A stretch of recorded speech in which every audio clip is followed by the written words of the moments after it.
Years ago, I hit a service line going into a house and knocked their power out. Without knowing any better, I got off my tractor and I got the power line out of the road. Years later, after I was trained, I learned that that was the wrong thing to do. So I want to talk about it.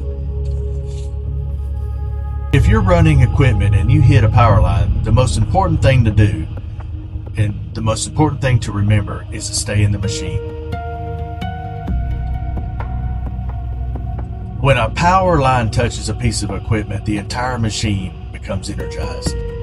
The metal frame, the boom, the cab, everything carries electricity.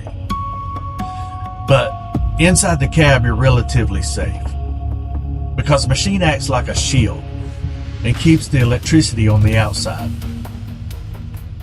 The danger happens when you try to get off. If you step off while the machine is energized, one foot could be touching the machine and the other foot touching the ground. At that moment, your body becomes the pathway for electricity to travel to the ground. That's how people get killed. So the correct procedure is simple. First, you want to stay in the machine if it's safe to do so. Second, you want to warn everybody to stay away. Nobody should come up and touch the machine or get close to a down power line. And third, you want to call it in immediately so the utility companies can shut the power off.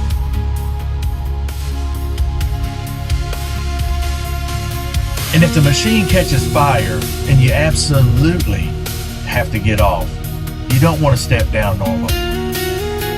Here's what you need to do.